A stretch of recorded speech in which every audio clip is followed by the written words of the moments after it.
السلام عليكم ورحمة الله وبركاته.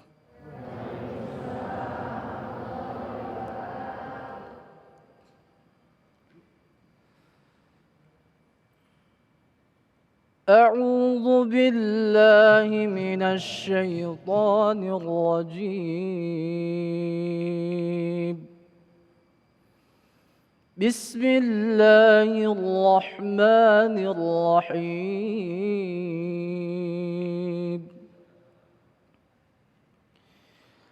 ثم قست قلوبكم من بعد ذلك فهي كالحجارة أو أشد قسوة وإن من الحجارة لما يتفجر منه الأنهار وإن منها لما يشقق فيخرج منه الماء وإن منها لما يهبط من خشية الله وما الله بغافل عما تعملون. صدق الله العظيم. السلام عليكم ورحمة الله وبركاته.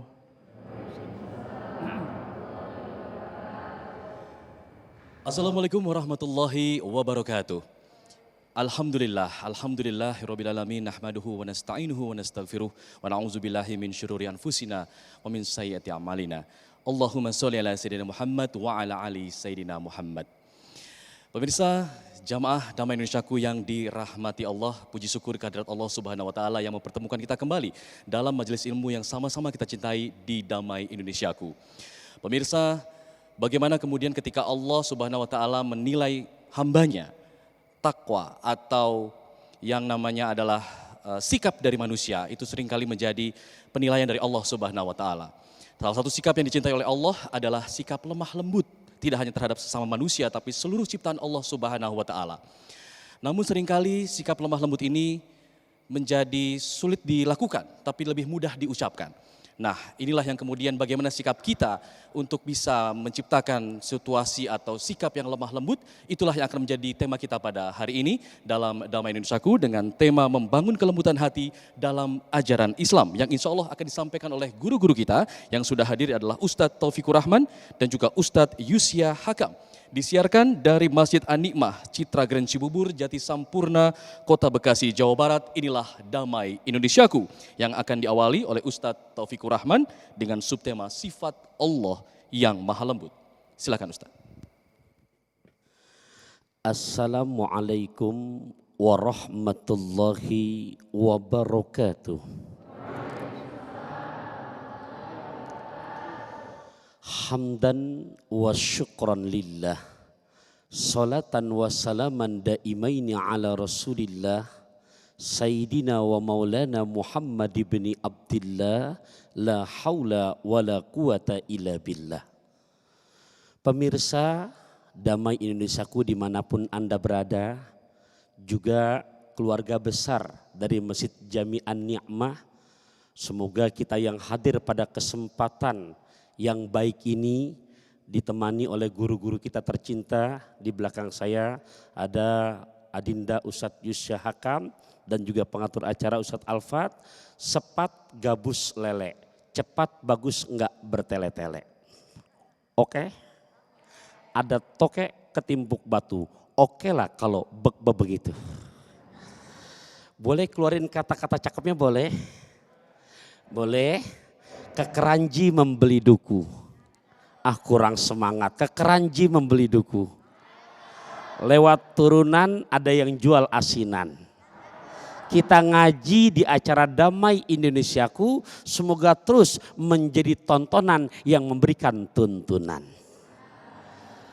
Tema kita kali ini membangun kelembutan hati dalam ajaran Islam. Allah mempunyai nama yang dimana di surat ke-7 juz ke-8 ayat 180. Walillahil asmaul husna fad'uhu. Bagi Allah mempunyai nama-nama yang baik, tercatat ada 99. Di antaranya adalah Al-Latif, yang maha lembut. Nah kalau kita mau lihat cerminannya, dicontohkan langsung oleh baginda Nabi besar kita Muhammad Sallallahu Alaihi Wasallam. Makanya di Quran surat ketiga juz keempat ayat 159. Mohon maaf, ini kira-kira kalau yang nggak nyatat ayat-ayat sama suratnya, ntar kalau suami nanya bisa jawab apa enggak ini? Ya, ntar kan si istri nanya, tadi hadir Pak di Masjid An-Nikmah acara damai, alhamdulillah istriku tercinta, ayang bebekmu duduk paling depan. Siapa yang ceramah? Namanya lupa, pokoknya ada pantunnya aja udah. Nah, ya makanya ditampilkan langsung di mana Allah Maha Lembut dicontohkan secara akhlak di dalam kehidupan keseharian. Allah abadikan di Quran surat ketiga juz keempat ayat 159. Di mana Allah Ta'ala berfirman, fabima rahmatim minallah lintalahum walau kunta faddan ghalidul qalbi lan faddu min haulik. Fa'fu anhum wastaghfir lahum wasyawirhum fil amri fa iza azamta fatawakkal 'alallah innallaha yuhibbul mutawakkilin. Begitu enggak bunyinya? Maklum namanya di hadapan guru, saya di hati berasa ke pasar pagi ini mobil bis, hati terasa grogi abis ini. Nah, Allah tampilkan langsung fabima rahmatim minallahi lintalahum, kalau bukan karena kasih sayang Allah yang Allah berikan kepada engkau ya Muhammad, walau kunta faddan ghalidul qalbi, sekiranya engkau mengedepankan hati yang keras, yang apa-apa marah, emosi, maka pasti kaummu yang didakwakan pada kabur. Masya Allah, kelembutan hati Nabi ini yang nanti juga harus kita tiru. Dalam hadis yang sahih, di mana kejadian Bapak Ibu, koma a'rabiyun, ya, fabala fil masjidi. Jadi di saat lagi ngeriung sama para sahabat, tiba-tiba ada Arab Baduy di masjid. Masjid cakep kayak Masjid An-Nikmah begini. Tiba-tiba Arab Baduy ini dia diri, dia kencing di masjid. Pak, kencing di masjid. Bukan di luar, bukan di toilet, di dalam masjid. Kira-kira kalau yang ngelihat jamaah An-Nikmah begitu, marah apa enggak Pak? Nah, marah. Sahabat pun begitu. Fatana walahun nas. Ini sahabat-sahabat Nabi yang ngelihat ada orang kencing di dalam masjid, gregetan ini, pengen ngusir. Masya Allah. Faqala lahum Nabi sallallahu alaihi wasallam. Nabi langsung ngomong sama para sahabat, da'uhu, tolong biarin. Biarin. Lantas wahariku ala baulihi, mendingan kamu sekalian ambil air siram tuh kencingnya. Ya, nggak pakai emosi. Lantas itu Arab Baduy nggak diomelin, padahal sahabat saat itu kebawa emosi. Lantas suruh siram tuh air kencingnya. Apa katakannya Rasul? Fa innama buistum, karena sesungguhnya kamu sekalian diutus apa? Muyassirin wala tub'asu mu'assirin, untuk memberikan kelembutan, memberikan kemudahan, bukan untuk memberikan kesulitan. Nah, di saat kita bisa begini nih, maka janji Allah di dalam Quran surat ke-26, juz ke-19 ayat 88 dan 89. A'udzubillahi minasyaitonir rajim. Yauma la yanfa'u malun wala banun illa man atallaha biqalbin salim.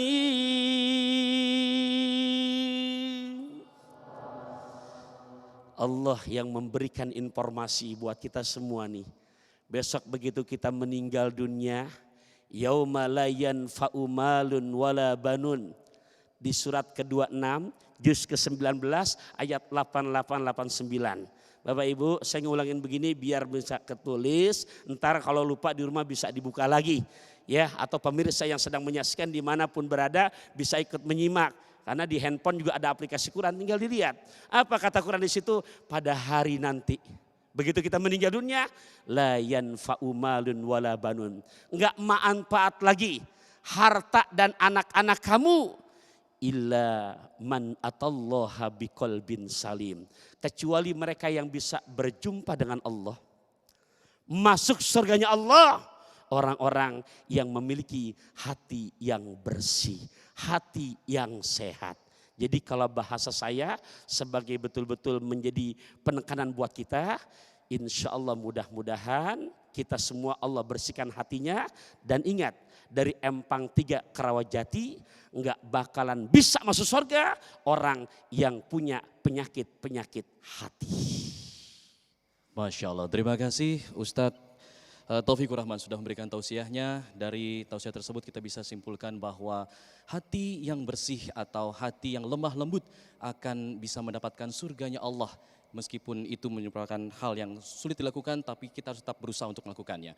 Insya Allah di segmen selanjutnya kita akan mendengarkan tausiah dari Ustadz Yusya Hakam mengenai cerminan hati yang lembut merupakan cerminan dari sikap umat muslim. Selepas jeda kami kembali sesaat lagi, tetaplah di Damai Indonesiaku.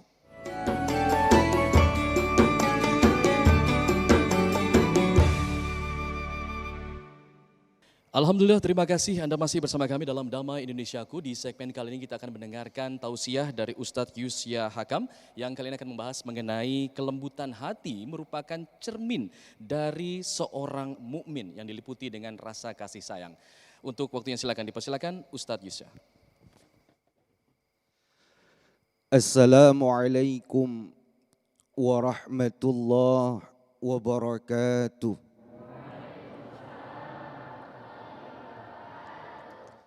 Bismillah walhamdulillah. Wassalatu wassalamu ala rasulillah Muhammad ibni Abdillah wa ala alihi wa sahbihi wa mawalah amma ba'du.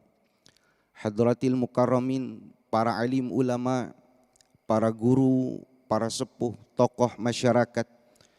Wabil khusus salam hormat dan takzim kita sampaikan kepada guru kita Al-Mukarram wal Muhtaram Ustadz Taufikur Rahman, Mas Alfat, dan segenap DKM Masjid An-Ni'mah Citra Grand Cibubur, bapak-bapak, ibu-ibu dan para pemirsa setia Damai Indonesiaku dimanapun Anda berada. Mudah-mudahan Allah Subhanahu wa Ta'ala melembutkan hati kita semua. Amin ya Rabbal Alamin. Kalau hati yang lembut, maka mutiara hikmah yang disampaikan oleh guru-guru kita insya Allah bisa diterima oleh hati kita. Sekarang kita sering dengar orang bilangnya cinta kepada agama. Bilangnya agama harga mati, NKRI harga mati. Tapi di dalam menegakkan hal itu banyak melakukan sebuah kekerasan. Mendahulukan syahwat yang tidak mencerminkan daripada orang yang beriman. Kalau kita mau lihat sejarah, Al-Imam Mustafa Al-Marogi menceritakan dalam kitabnya, salah satu ujung tombak keberhasilan dakwah Nabi Muhammad dalam mensyiarkan agama Islam sampai dengan saat ini, sampai yaumil qiyamah, tidak melulu dengan menggunakan peperangan, tidak terus menerus dengan peperangan, tapi salah satunya dengan kelembutan hati beliau. Imam Al-Mustafa cerita, waktu Fathul Mekah, tanggal 10 Ramadan tahun 8 Hijriah, ketika Nabi dan para sahabatnya menguasai lagi kota Mekah, datang menguasai kota Mekah tanpa ada perlawanan. Di dalam kota Mekah ada seseorang namanya Sufyan bin Umayyah. Siapa Sufyan bin Umayyah? Orang yang paling benci Rasulullah, orang yang terdepan ingin membunuh Rasulullah. Ketika tahu Nabi mau datang dengan para sahabatnya, Sufyan nyerah dia. Kenapa? Dia pasti menjadi orang yang diincar oleh Nabi Muhammad karena dahulu pernah memerangi bahkan memusuhi Nabi Muhammad. Tapi Bapak Ibu pemirsa yang dimuliakan Allah, apa yang dilakukan oleh Nabi? Sampai Nabi ke kota Mekah, Nabi cari Sufyan bin Umayyah. Lalu Nabi apakan? Nabi kasih 100 ekor unta betina yang sedang hamil tua dan mau melahirkan. Apalagi Nabi kirimkan unta lagi. Bukan 1 kali, 2 kali, bahkan berulang kali. Sampai tak terasa keluar dari lisan Sufyan bin Umayyah ini satu ungkapan hati. Wallahi laqad a'tani wa huwa abghadun nasa ilayya. Demi Allah, Muhammad memberikan hadiah kepadaku padahal dia orang yang paling aku benci. Famazala yu'tini, terus menerus dia memberikan hadiah kepadaku. Hatta innahu lahabbun nasa ilayya, sehingga Muhammad menjadi orang yang paling aku cintai. Wa qad hasuna islamuhu, sungguh bagus keislamannya Muhammad. Maka dalam riwayat dikatakan Sufyan bin Umayyah masuk ke dalam ajaran agama Islam. Bukan Sufyan saja, anak, istri, keturunan dan pengikutnya masuk. Kalau saya tanya sama ibu bapak punya kesempatan membalas kepada orang yang pernah menzolimin ibu, kira-kira ibu balas apa tidak? Naluri kita pasti balas. Tapi itu yang tidak dilakukan oleh Nabi kita Muhammad sallallahu alaihi wasallam. Beliau justru memaafkan, bahkan memberikan hadiah yang efeknya masuk ke dalam ajaran agama Islam. Bapak Ibu yang dimuliakan Allah Subhanahu wa taala, supaya semakin membuat kita paham betapa efek luar biasa bagi orang yang memiliki kelembutan hati. Imam Al-Hakim di dalam kitab Al-Mustadraknya menceritakan ada seorang pendeta Yahudi namanya Zaid bin Sa'atah. Pendeta Yahudi ini baca di dalam kitabnya. Di dalam kitabnya diceritakan tentang tanda-tanda ciri-ciri Nabi yang terakhir. Ciri Nabi yang terakhir ini semuanya diceritakan. Dan semuanya sudah dia buktikan ada pada diri Nabi Muhammad. Kecuali satu hal saja yang belum dia buktikan. Maka pendeta Yahudi ini pengen membuktikan benar enggak Nabi Muhammad itu Nabi yang terakhir. Maka dia memberanikan diri untuk membuktikan supaya keyakinannya kuat. Karena saudara-saudara muslim kita atau saudara non muslim kita, biasanya yang memeluk agama Islam ada sebuah pertanyaan batin yang bergejolak di dalam hatinya yang insya Allah bisa dijawab dalam ajaran agama Islam. Dia sudah buktikan semua dan yang satu hal pengen dia buktikan. Maka ketika Rasulullah SAW pulang ziarah dari makam Baqi, berkumpul dengan para sahabat-sahabatnya, ada Abu Bakar, ada Umar dan sahabat-sahabat yang lain. Maka pendeta Yahudi ini datang dengan pakaian serba hitam, menutup seluruh tubuhnya, tidak kelihatan kecuali hanya kedua bola matanya saja. Ketika datang menyusut ke depan, ke barisan yang paling depan, ketika sudah berhadapan dengan Nabi Muhammad, dengan beraninya dia menudingkan tangan ke hadapan wajah Nabi Muhammad seraya mengatakan, "Ya Muhammad, bayar hutangmu. Ya Muhammad, kau keturunan Abdul Muthalib, kalau punya hutang gak pernah bayar tepat waktu." Tapi Nabi Muhammad di hadapan sahabat-sahabatnya tidak marah, tidak membalas kepada orang itu. Sehingga Yahudi itu menerima bahwasannya hilmuhu yushbikul ghadabah. Apa yang dikatakan dalam kitabnya, kesabaran Nabi Muhammad mengalahkan daripada kemurkaannya. Nabi Muhammad dilecehkan di hadapan para sahabatnya tidak marah. Inilah menunjukkan betapa lembutnya hati Nabi Muhammad. Bahkan Yahudi ini pun dalam akhir riwayatnya masuk ke dalam agama Islam. Karena Islam agama yang lembut dan luar biasa. Mudah-mudahan bermanfaat. Masya Allah, terima kasih Ustadz Yusya. Dari apa yang disampaikan oleh Ustadz Yusya bahwa menggambarkan bagaimana kelemah lembutan ini bukan berarti menunjukkan kelemahan, tapi justru menunjukkan kekuatan dari seorang muslim dan juga bagaimana ajaran dari Islam itu tersebut. Dan sekarang saya akan membuka pertanyaan kepada jamaah yang hadir di sini untuk memberikan pertanyaan kepada Ustadz. Satu pertanyaan sebelum kita berlanjut ke segmen selanjutnya. Silakan yang ingin bertanya. Assalamualaikum warahmatullahi wabarakatuh. Afwan Ustadz, izin bertanya, bagaimana tipsnya agar kita bisa memiliki hati yang lembut? Assalamualaikum warahmatullahi wabarakatuh. Baik, pertanyaannya bagaimana kita bisa memiliki hati yang lembut, nanti akan dijawab langsung oleh Ustadz. Setelah pas jeda, kita jeda dulu. Tetaplah bersama kami di Damai Indonesiaku.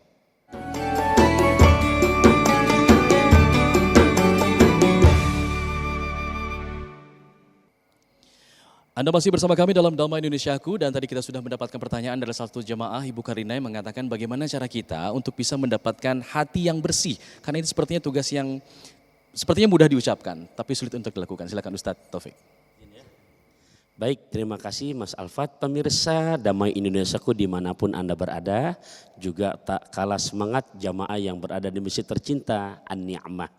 Di Quran surat ke-13, juz ke-13 ayat 28-29. Di situ sebagai jawaban yang pertama. Bismillahirrahmanirrahim. Alladzina amanu wa tatma'innu qulubuhum bidzikrillah. Ala bidzikrillahi tatma'innul qulub.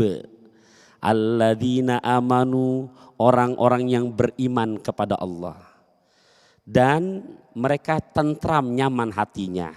Ketahuilah, hanya dengan berzikir kepada Allah akan mendatangkan ketentraman dan kenyamanan dalam hati kamu. Punten tadi di surat keberapa? 13. Juz berapa? 13. Ayat berapa? 28. Ya. Nah, untuk prakteknya boleh kita pakai nasihat dari seorang ulama kenamaan dan terkenal, Syekh Ibrahim An-Nakhai.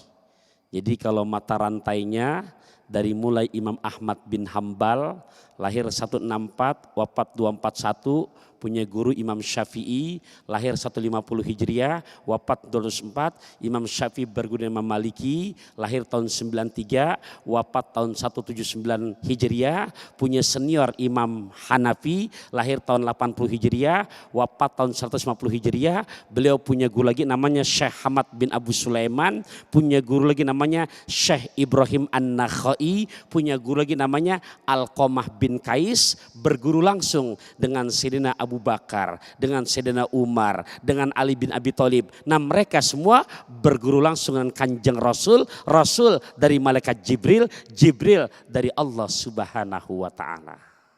Ada yang hafal?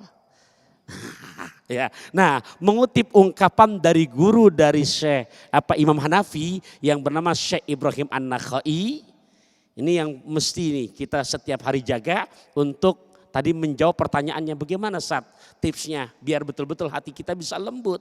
Seperti yang tadi dibahas oleh guru kita Ustadz Yusya dan juga tadi yang Al-Fakir bahas. Nah, jadi katanya di situ dawaul qalbi khamsatu asya'a.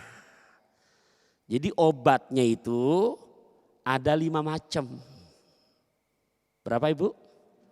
Yang pertama, qiraatul Quran bitadabburi. Dawamkan dalam kehidupan kita membaca Quran sambil merenungkan maknanya. Cuman minta maaf pada jamaah, kalau merenungkan maknanya sekiranya mendapatkan lafaz-lafaz yang muskil, jangan nerjemahin sendiri. Jangan nafsirin sendiri, tanya sama gurunya yang ngerti dengan ilmu Quran. Itu yang pertama. Yang kedua, ikhla'ul batni. Banyak ngosongin perut, maksudnya dengan menjalankan ibadah puasa-puasa sunnah. Yang ketiga, sholatul lail law rakaatain. Ya, biasakan di sepertiga malam, kalau enggak mampu banyak minimal 2 rakaat jangan ketinggalan. Yang keempat, at-tadarru bis-sahari, banyak melakukan evaluasi diri, introspeksi diri di waktu sahur, di waktu menjelang subuh. Tuh kalau kita udah begitu, masya Allah, duduk, megang tasbih atau kita sama istighfar, semua kerekam tuh masa lalu kita, terutama yang jelek-jelek. Nggak ada yang bisa dibohongin tuh. Hati kita akan semua mereview ulang. Yang keempat itu, dan yang kelima, mujalasatus sholihin, banyak duduk ngaji di Damai Indonesiaku. Iya, ya banyak kumpul dengan orang-orang yang soleh dan soleha. Ya di mana? Ya Damai Indonesiaku. Baik, amin. Begitu, Alhamdulillah. Semoga menjadi pesan semua ya. Insya Allah sudah dicatat semua oleh Bapak Ibu. Yang kedua silakan, saya akan persilahkan dari jamaah pria untuk memberikan pertanyaannya. Silakan Bapak. Ya, bismillahirrahmanirrahim. Assalamualaikum warahmatullahi wabarakatuh. Terima kasih Ustadz waktunya. Mungkin di antara kita ini banyak yang mungkin kita lihat sering marah-marah. Dan ini bertentangan dengan kelembutan hati. Mungkin jadi pertanyaan bagaimana kita melihat ini apakah sifat marah-marah, mode emosi ini bawaan dari bayi atau gimana? Bagaimana kita sebagai seorang muslim dapat menjaga itu agar kita semua ini bisa menjaga kelembutan hati ini sepanjang hidup kita. Terima kasih Ustadz. Ustadz Yusya, silakan Ip. Baik, izin menjawab guru. Ini marah-marah itu, memang istrinya suka marah-marah Bapak. Ibu-ibu suka marah-marah di sini. Nah, bagaimana supaya tidak marah-marah gitu? Di dalam Al-Quran, Allah menyebutkan kata hati itu ada 4 macam. Yang 4-empatnya ini memiliki potensi pada diri manusia. Ada yang disebut dengan as-sadr, yang secara harfiah itu orang mengartikan dada, padahal hati bagian luar. Hati bagian luar. Kenapa dikatakan hati bagian luar? Al-Quran mengatakan alladzi yuwaswisu fi sudurin nas.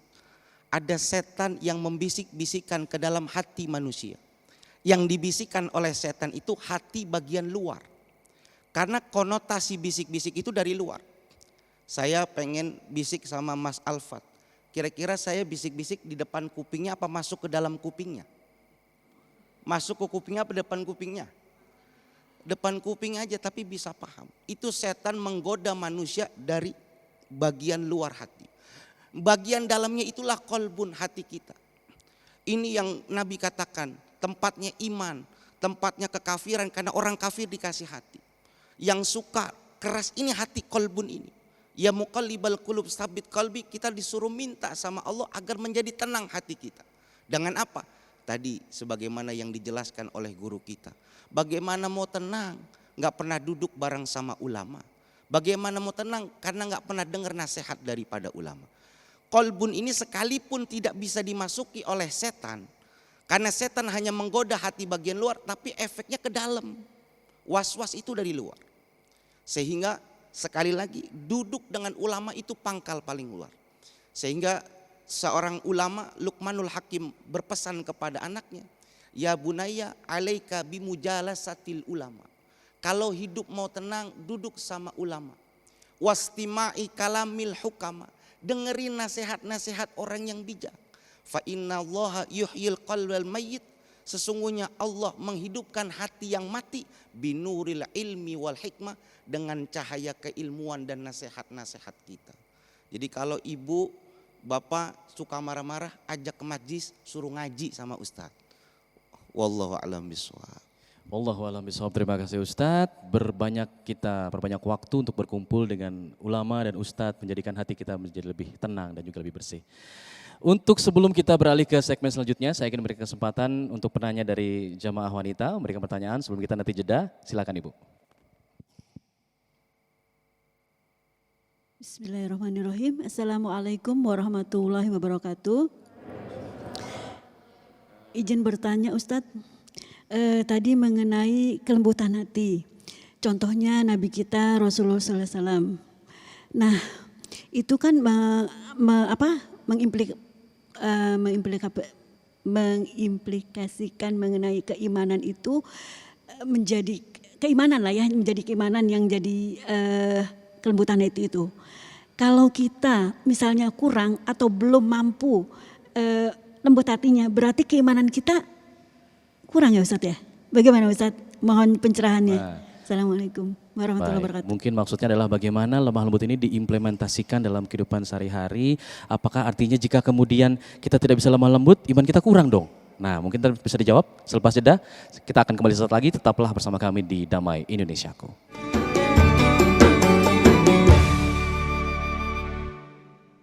Anda kembali di Damai Indonesiaku menjawab pertanyaan dari jamaah wanita tadi yang mengatakan bahwa bagaimana implementasi lemah lembut dalam hidup nih. Kalau kita tidak bisa menjaga hati, apakah artinya iman kita kurang? Silakan Ustadz Yusya.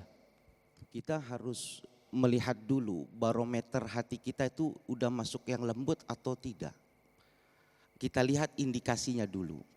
Orang yang hatinya lembut itu indikasinya paling kata Imam Ghazali bisa dilihat 3. Yang pertama, tidak punya sifat dendam di dalam dirinya. Itulah yang digambarkan oleh Nabi kita Muhammad Sallallahu Alaihi Wasallam. Orang benci kepada beliau, beliau sama sekali tidak marah. Yang kedua nih, mudah memaafkan kesalahan orang lain. Kita kan paling sukar tuh memaafkan. Kenapa? Waduh, kalau udah sakit hati hilangnya susah. Lebih baik diinjek kaki kita hilangnya sejam sakitnya daripada dipukul sama lidah seumur hidup nggak hilang. Yang ketiga, mudah meneteskan air mata. Nah, kalau kita 3 hal itu, indikasi itu masih belum kelihatan pada diri kita, banyakin istighfar kita. Mohon ampun sama Allah, berarti apa? Kita termasuk hati yang keras. Hati itu 3 Bu, kata Imam Ghazali. Qalbun salim tadi yang dijelaskan oleh guru kita. Hati yang selamat, dia beriman kepada Allah, teguh kepada ajaran agama Islam. Yang kedua nih, qalbun marid, hati yang sakit. Dia masih beriman, masih beribadah kepada Allah Subhanahu wa Ta'ala, tapi masih suka melakukan kemaksiatan, masih suka gibah, masih suka gerendeng. Tapi itu masih mending, harus berusaha jadi yang baik daripada qalbun mayit, hati yang mati tertutup daripada keimanan. Maka kalau kita sudah merasa 3 hal itu belum ada pada diri kita, perbanyak istighfar, mohon mudah-mudahan kita dijadikan hati yang selamat, yaitu hati yang qalbun salim. Mudah-mudahan Allah jadikan hati kita hati yang selamat.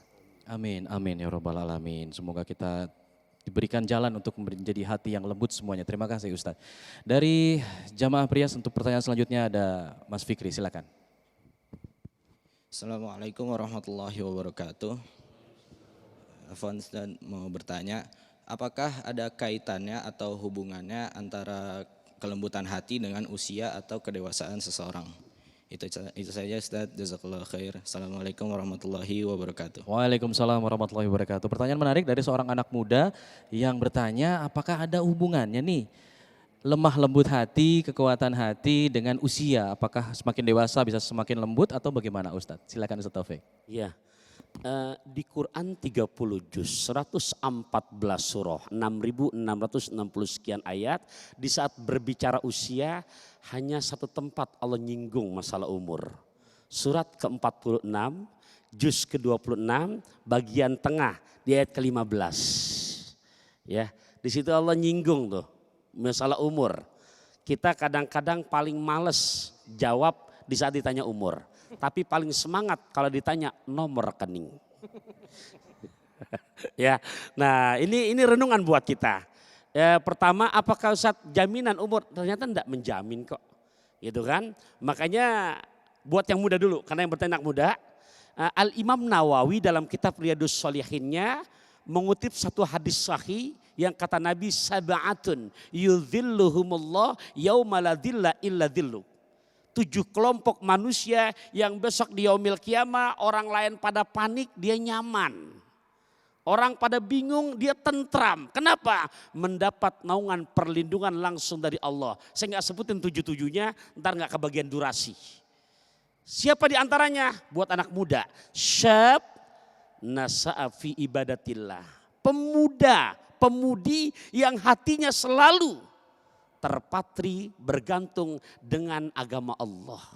Tuh. Ustadz, barometer muda gimana? Barometer muda menurut Quran surat Al-Ahqaf tadi yang saya sebutkan, juz ke-26 ayat 15, 40 tahun ke bawah. Jadi kalau masih 40 tahun ke bawah, itu udah rajin istiqomah berjamaah ke masjid, rajin bangun malamnya, puasa Senin Kemisnya, itu hebat itu. Muda, rajin ibadah. Kenapa? Karena logikanya, si fulan 5 waktu nggak pernah absen ke masjid. Masya Allah bangun malamnya, tahlilnya. Berapa umurnya? Udah 80 tahun, emang sepantasnya. Lah udah bau tanah masih mau kemana? Tapi lain lagi, umur masih muda, duitnya banyak. Masya Allah, dia bisa aja padahal berbuat ngikutin emosionalnya. Tapi dia bisa arahkan. Wajar besok mendapatkan naungan dari Allah. Oke, yang udah orang tua nih. Termasuk yang ngomong berarti. Ya, kita udah orang tua berarti ini. Kenapa? Di situ disinggung. Falamma balago arba'ina sana. Hatta balago asuda wa balago arba'ina sana. Surat Al-Ahqaf ayat ke-15. Dan kalau usia kamu udah makin lanjut, bahkan udah usia 40 tahun. Ini untuk mengontrol emosional kita, tolong dawamin doa ini. Tolong ya, yang merasa sudah 40 tahun ke atas, berarti surat Al-Ahqaf ayat 15 bagian akhir wajib hafal. Ustadz saya belum hafal, berarti masih 30 tahun ke bawah. Iya, di situ Allah mengajarkan kepada kita, Rabbi auzi'ni an askura ni'mataka allati an'amta alayya wa ala walidayya wa an a'mala salihan tardah wa aslih li fi dunniyati inni tubtu ilaika wa inni minal muslimin. Apal Bapak Ibu? 30 tahun ke bawah berarti. Ya belum hafal. Kalau udah 40 tahun ke atas wajib dibaca. Wallahu a'lam bishawab. Masya Allah. Baik, saya ingin diminta, mungkin masih banyak yang pertanyaan nih, saya ingin mewakili saja. Mungkin kiat-kiat terakhir untuk pemirsa di rumah agar masih lebih yakin lagi untuk bisa mencapai hati yang lemah lembut, bisa diimplementasikan dengan cepat dan mudah. Ustadz Yusa silakan, nanti bisa diperkuat oleh Ustadz Taufik. Kalau pengen hati yang lembut, yang pertama itu jangan pernah jauh daripada berzikir dan membaca Al-Quran. Tidak mungkin mendapatkan ketenangan kalau tidak pernah membaca Al-Quran. Ingat kepada Allah. Allah mengatakan dalam sebuah riwayat hadis Nabi kita Muhammad SAW, Man arada ayyatakallama ma'allah falyaqra'ul Quran. Siapa orang ingin berbicara, bermunajat kepada Allah, melembutkan hatinya, maka bacalah Al-Quran. Jangan harap mendapatkan kelembutan hati kalau tidak mau membaca Al-Quran. Masya Allah, baik. Zikir dan baca Quran. Ustadz Taufik mungkin kiatnya. Jadi nasnya di surat ke-17, juz 15 ayat ke-82. Di mana Allah menyebutkan tadi itu wa nunazzilu minal Qur'an ma huwa syifaun wa rahmatun lil mu'minin wa la yaziduz zalimina illa khosarah. Ini untuk memperkuat saja. Yang kalau saya singkat lewat bahasa pantun, boleh ya? Kalau ini kata-kata cakepnya, baca Quran duduk di taman. Di hari Jumat waktunya istirahat. Kalau Quran kita jadikan pedoman, hidup selamat dunia akhirat. Masya Allah. Demikianlah pemirsa Damai Indonesiaku pada hari ini. Semoga apa yang disampaikan oleh kedua guru-guru kita ini bisa menjadi pencerahan bagi kita dan inspirasi untuk terus mendekatkan diri kepada Allah, berzikir dan membaca Quran agar hati menjadi lebih tenang dan juga lemah lembut. Dan akhir kata kami pamit undur diri, saya Alfa Tauhid mewakili seluruh kru yang bertugas undur diri. Mohon maaf bila ada salah kata, dan Damai Indonesiaku kami tutup dengan doa bersama oleh Ustadz Taufik. Silakan Ustadz. Astaghfirullahaladzim, nastaghfirullahaladzim, nastaghfirullahaladzim, bismillahirrahmanirrahim, alhamdulillah rabbil alamin.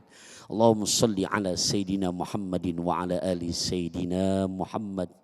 Allahumma ya Allah, ya muqallibal qulub, sabbit qulubana ala dinika wa ala ta'atika. Ya Allah, Engkau yang maha membolak-balikan hati hamba-Mu. Tetapkan hati kami ya Allah selalu dalam agamamu dan taat menjalankan perintahmu. Allahumma nawwir qulubana kama nawartal arda binuri syamsika abadan abada ya rahma ya arhamar rahimin. Ya Allah, sinari hati kami dengan cahaya petunjukmu sebagaimana Engkau menyinari bumi dengan cahaya mataharimu yang akan selama-lamanya. Ya Allah, kabulkan doa-doa kami. Wassallallahu ala sayyidina Muhammadin walhamdulillahi rabbil alamin.